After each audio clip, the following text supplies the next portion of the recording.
¿Pueden visualizar la presentación, compañeros? Sí, licenciado. Sí, se ve. Sí, licenciado.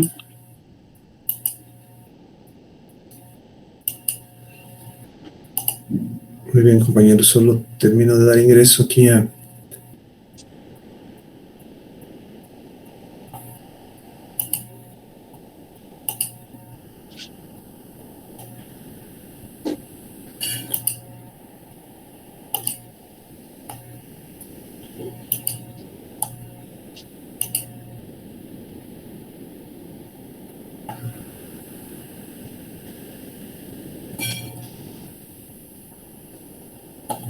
Muy buenas noches, compañeros.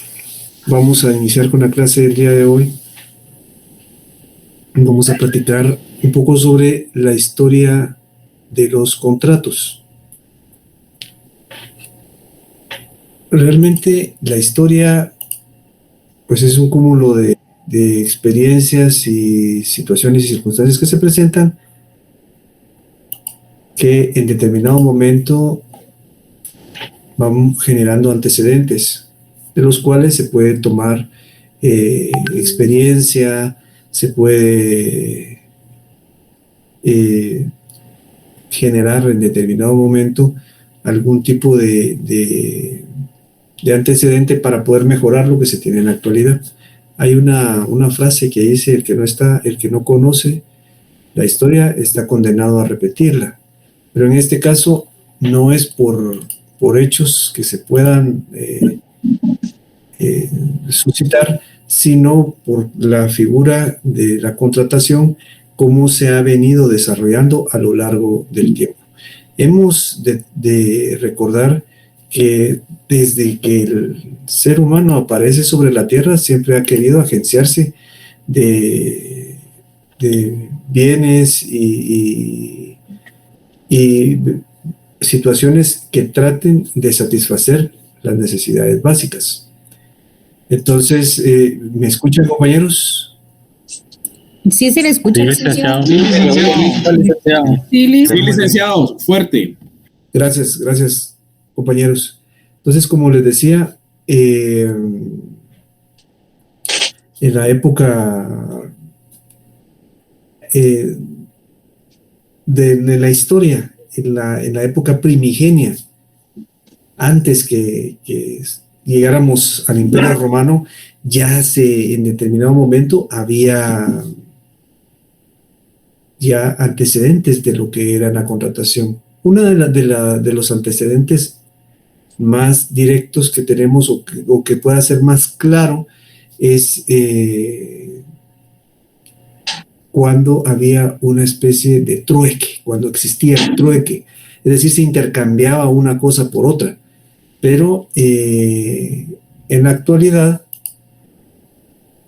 esa situación evolucionó y tenemos como evolución del trueque el contrato de permuta, y eso lo tenemos contemplado incluso dentro de nuestro Código Civil.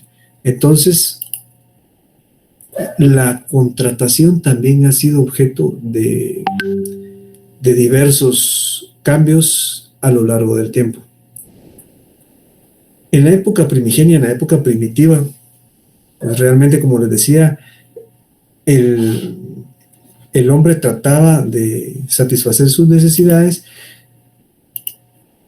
primero obteniendo objetos, bienes o circunstancias para poder cumplirlos, pero luego, con la evolución propia del hombre, también se da la evolución de la contratación y nace el comercio.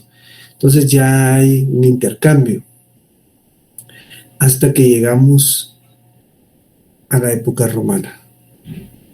Roma, un gran imperio, compañeros, que ha tenido influencia de tipo militar, de tipo cultural, de tipo jurídico a lo largo del tiempo.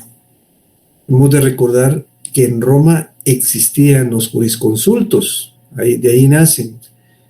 y ellos siempre fueron estudiosos del derecho, siempre fueron estudiosos de lo que era la ley. Y precisamente es en Roma donde surgen dos figuras que tienen todo que ver precisamente con los contratos de la actualidad. El primero es el pacto o pactum, ¿verdad? Y el segundo es el contrato o contratus. Hago el símil que tienen en latín porque recordemos que en Roma el idioma era el latín. Es por eso que en la actualidad encontramos tantos latinazos, ¿verdad? O figuras que están precisamente en latín. Los pactos eran acuerdos de voluntades, compañeros. Eran acuerdos de voluntades, pero donde no había obligatoriedad, no había coercibilidad. No se podía hacer cumplir. No se podía hacer cumplir nada. Entonces yo podía llegar a un acuerdo con otra persona, pero él no podía, en determinado momento no podía obligarme. No podía obligarme a que yo en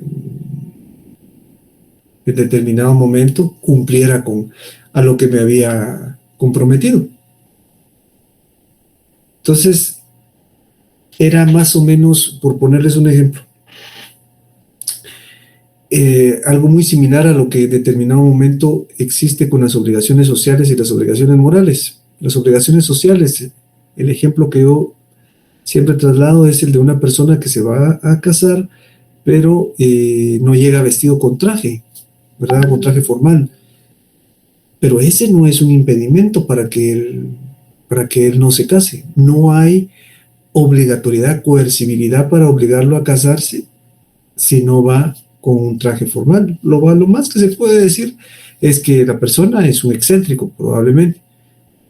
Pero aquí podemos ver que se da una situación un tanto similar, porque pues, era un acuerdo de voluntades, pero no se le podía hacer cumplir.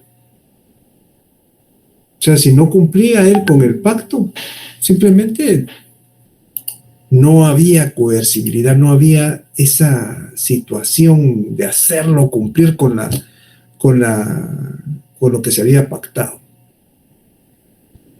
Luego aparecen los contratos. Los contratos, aquí sí había un acuerdo de voluntades y producían efectos jurídicos, tenían efectos obligacionales. Entonces, aquí sí se podía exigir. Se podía decir, mire, si usted me prestó dinero, usted me tiene que pagar. Porque sí había coercibilidad. El factor obligacional sí podía ejecutarse. Entonces, dentro de los contratos en Roma se distinguían dos tipos: los contratos verdaderos y los cuasicontratos. Los contratos verdaderos, donde el consentimiento es expreso de las partes, y los cuasicontratos, basados en el consentimiento presunto. Para tenerlo un poquito más claro, estas figuras, fíjense compañeros, han llegado hasta nuestros días. Porque los contratos verdaderos, tenemos la contratación civil en la segunda parte del libro quinto del Código Civil, donde, que son los que vamos a ver más adelante, el consentimiento es expreso. Al celebrar un contrato, expresamente se establece qué es lo que se va a lo que se está obligando, cómo es que nacen, se modifican o extinguen las obligaciones. Pero también existen la evolución de los cuasicontratos en nuestro código, solo que no se les denomina como cuasicontratos, se les denomina como hechos y actos lícitos sin convenio. Entonces, los hechos y actos lícitos sin convenio, dentro de estas figuras está la gestión de negocios. En la gestión de negocios no es necesario que exista un convenio, es decir, un contrato, pero genera obligaciones. Hay un consentimiento presunto.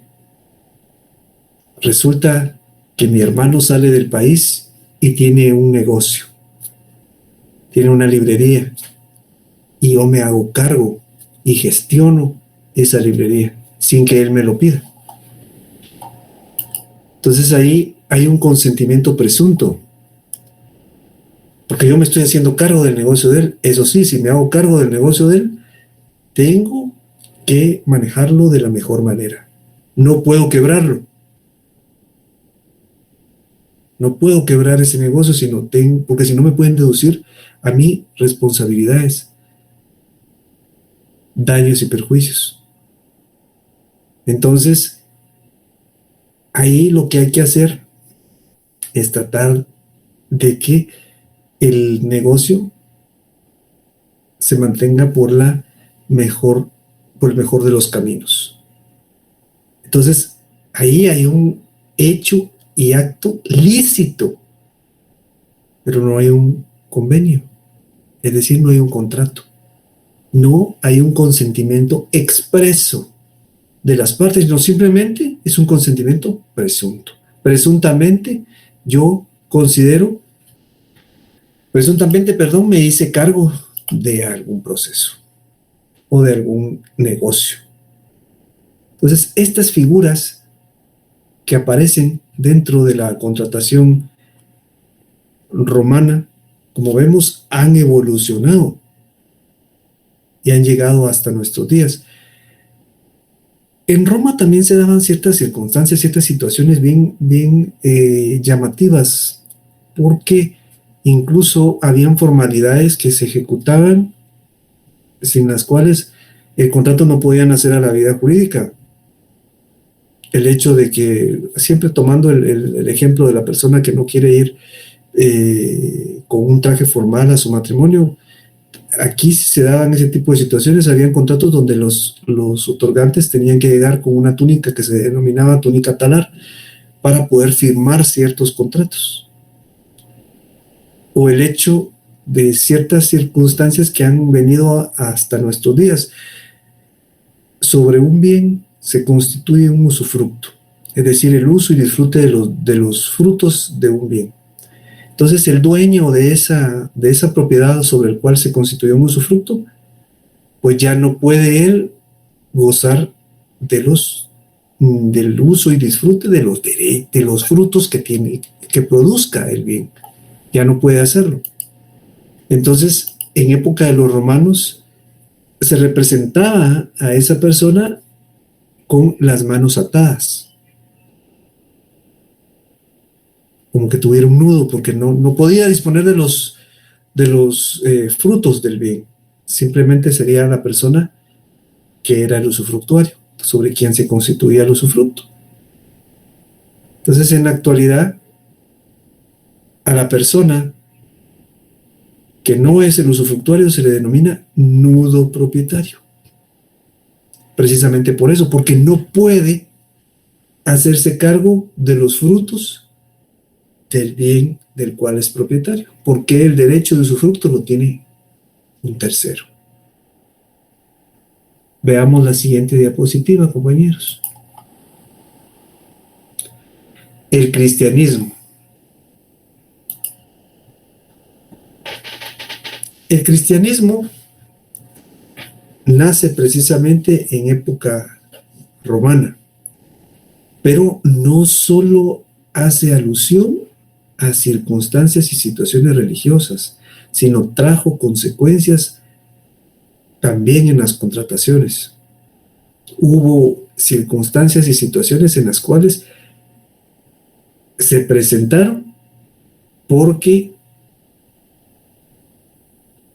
la influencia de la religión lo provocó. Entonces, primero que nada, dentro de los contratos muchas veces el acreedor podía disponer del físico del deudor, desde hacerlo su esclavo, incluso disponer de la vida. Pero a raíz del cristianismo surge el patrimonio y surge el hecho de que si se va a requerir el pago de una obligación o el cumplimiento de una obligación, no se haga a través ni del físico ni esclavizar a esta persona, sino que debe de ajustarse precisamente al patrimonio, es decir, cobrarse en el patrimonio del deudor. Pero también surge otra circunstancia, como es una religión de amor, ¿verdad? Y de buena fe. Entonces surge la buena fe como parte de los contratos. Es decir, si yo voy a desarrollar un contrato, tiene que ser de buena fe, tengo que actuar de buena fe. O sea, yo voy a vender esta casa. Si la casa es mía, mire, es mía, la casa es mía, aquí están los documentos que la acreditan como tal. Los documentos no son falsos. Entonces se actúa de buena fe. El problema es que no se actuaba precisamente apegado a derechos, sino únicamente de buena fe. Y esto sí trajo algunos problemas porque no todas las personas actúan de buena fe. Entonces, varias o muchas personas no actuaban precisamente de esa manera. A pesar de eso, la buena fe sí evolucionó y sí está contemplada dentro de la legislación, pero no la legislación civil, sino nuestra legislación comercial. Dentro del Código de Comercio está la buena fe. La buena fe es, compañeros, un elemento que se utiliza para poder agilizar la contratación. O sea, yo voy a contratar y al contratar voy a contratar, pero al contratar yo necesito en las contrataciones comerciales que las cosas sean más celéricas, precisamente porque el comercio es así. Entonces se utiliza esta figura, la buena fe. Es algo interesante porque viene precisamente desde épocas antiguas, antiquísimas, desde la época del cristianismo. Luego entramos a un periodo que se le conoce como periodo de oscurantismo. Son 10 siglos, son 1000 años. Para algunos autores, historiadores, es a partir de la caída de Constantinopla hasta llegar al descubrimiento de América. Todo eso fue la Edad Media. Entonces, dentro de la Edad Media se caracteriza porque hay feudos, es decir, hay mucha gente que vive en el campo con señores feudales, ¿verdad? Que tienen grandes extensiones de tierra y los hacían y trabajaban, eran como artesanos que trabajaban para el señor feudal. Pero también hay reinos.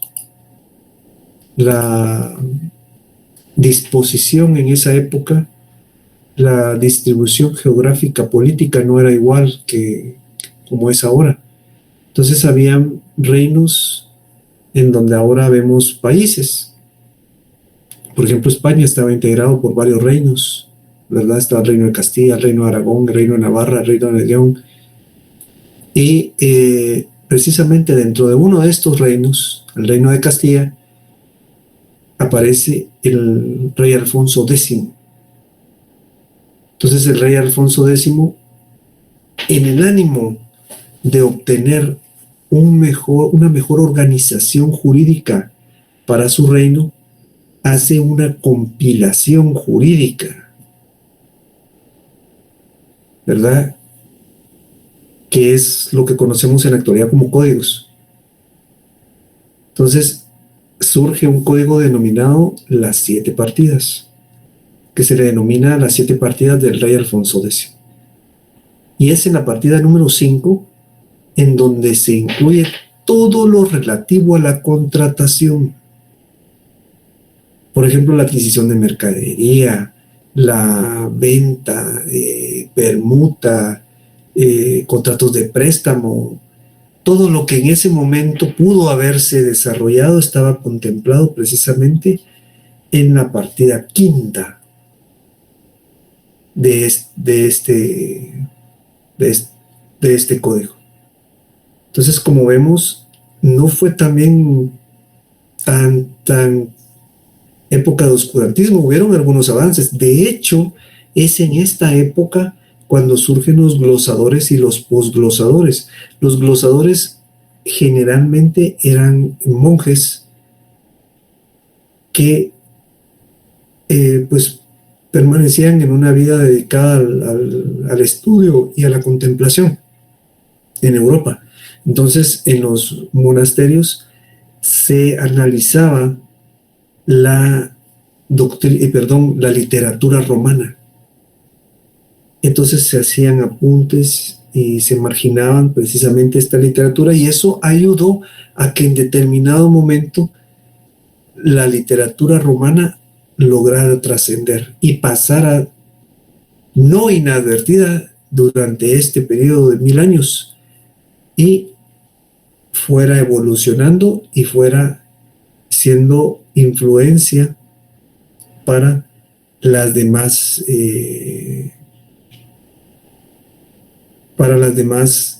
legislaciones que a futuro aparecieron, incluyendo la nuestra, porque nosotros estamos profundamente influenciados por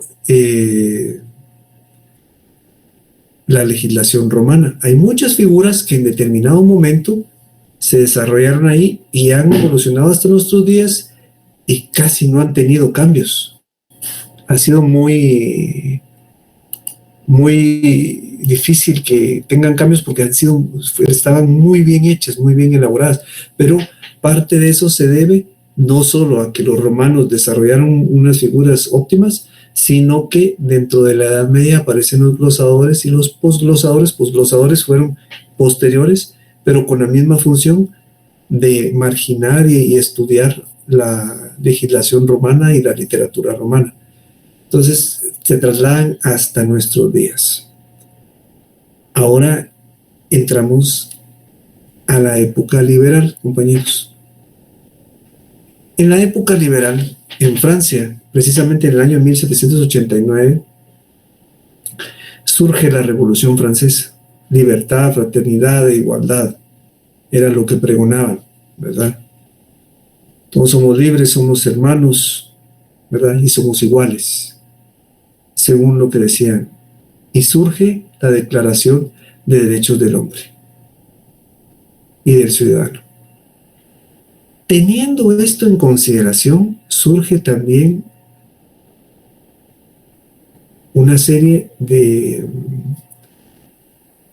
doctrina y de literatura novedosa, literatura con nuevas ideas, ¿verdad? Que afecta a realmente todo, incluyendo la contratación. Entonces, teniéndolo como una de las manifestaciones de la libertad. Ya vimos que uno de lo que se pregonaba era la libertad, ¿verdad? Fraternidad e igualdad. Dentro de la libertad, entonces, se incluye la libertad a contratar como una libertad esencial, ¿verdad? Si yo quiero contrato, si yo quiero no contrato. Entonces aparece un libro que se llama El Contrato Social, de Juan Jacobo Rousseau. Él establece la conceptualización moderna de contratación. Establece que el contrato moderno no solo debe de llevarse a cabo como se desarrollaba en Roma, que era a través del consentimiento Consentimiento es consentir, actuar de manera concreta, derivado de que dos o más voluntades llegan a un acuerdo. Pero para él no era suficiente esto. No solo era el hecho de que las voluntades llegaran a un acuerdo. Tiene que haber una serie de presupuestos fundamentales. Tiene que haber una serie de presupuestos fundamentales. Y son 3, de conformidad con lo que se establece en la época liberal. Primero, la economía liberal. Segundo, la igualdad de los contratantes. Y tercero, la autonomía de la voluntad. Vamos uno por uno. La economía liberal. Todo está enfocado realmente a la economía, a desarrollar situaciones económicas que nos puedan, con la que se pueda trabajar, con la que se pueda desarrollar. Entonces, la contratación va a afectar económicamente a la sociedad, pero es libre. Si yo quiero contratar, voy a contratar, que era lo que les decía, es parte de la libertad ciudadana, la economía liberal. Luego tenemos el segundo de los presupuestos, la igualdad de los contratantes. Esto es bien interesante, fíjense, porque miren, desde la época liberal, desde esa época viene esta situación, estos presupuestos. Realmente las personas que intervienen, las partes que intervienen, los otorgantes que intervienen dentro de un contrato, ¿será que están en igualdad de condiciones? La verdad es que no. En la actualidad eso se ha ido perdiendo, pero según algunos autores. Pero en teoría, si 2 personas celebran un contrato, tendrían que estar en igualdad de condiciones ambas. Yo voy a solicitar un préstamo. Yo tendría que estar en iguales condiciones que el acreedor. Yo que voy a ser el deudor, el acreedor, al momento de celebrar tendríamos que estar en iguales condiciones, no que uno influya más sobre el otro. O vamos a celebrar un contrato de compraventa, un contrato de permuta, o vamos a celebrar un mutuo con garantía hipotecaria. Todo eso, compañeros, todos los que intervienen dentro del contrato tienen que estar en igualdad de condiciones. No puede ser de otra manera. En teoría. En teoría. En la actualidad y en la práctica se da uno lamentablemente cuenta que no es tan así. Que sí hay algunos cambios, algunas circunstancias, algunas situaciones en las cuales lamentablemente la igualdad en la contratación no es la misma. Hay algunas personas o comparecientes dentro del contrato que tienen mayor influencia que el otro, ¿verdad? Influyen de una manera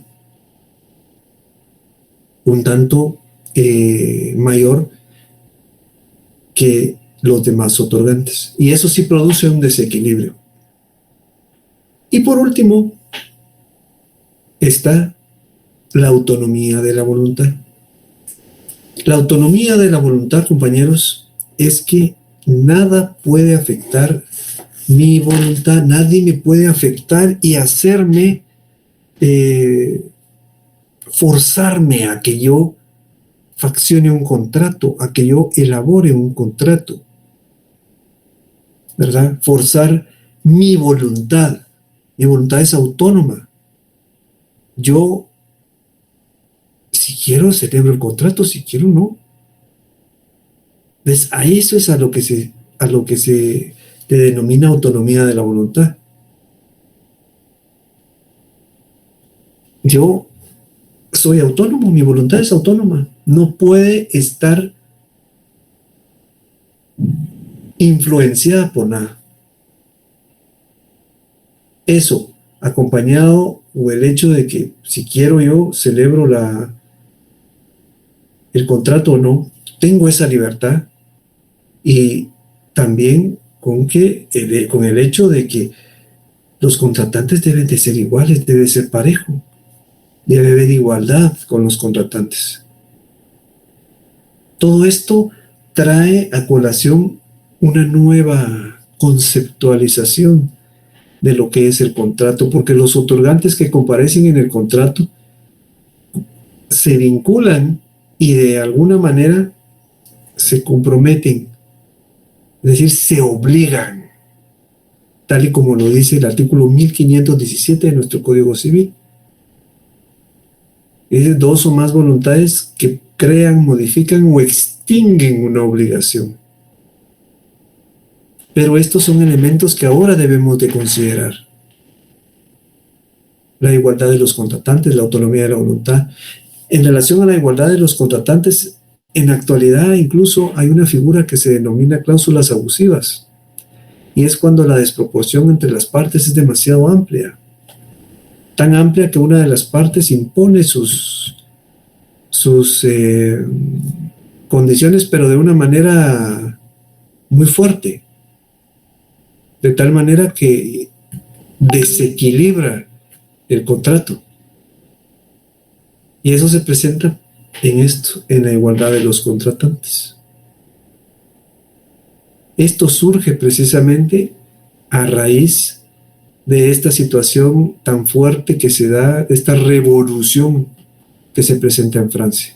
Entonces, como podemos ver, el tema de la contratación, como es trasladar bienes o servicios de una persona a otra, es muy, muy fuerte. Es muy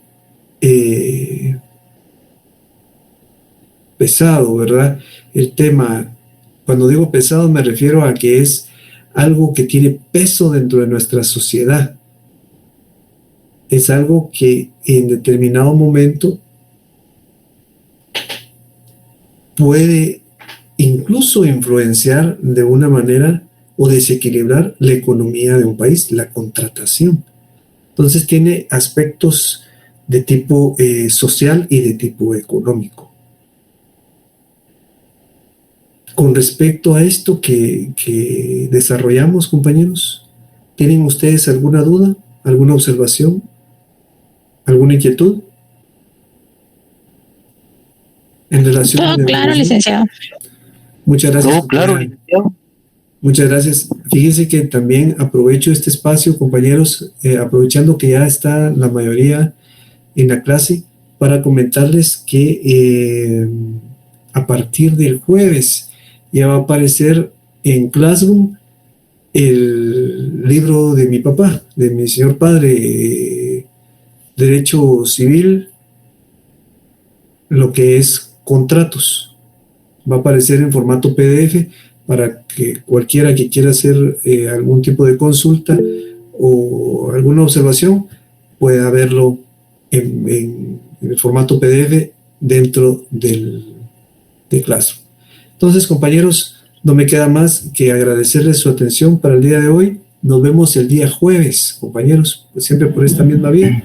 Que pasen ustedes una feliz noche. Dios me los bendiga. Muchísimas gracias, licenciado. Feliz noche.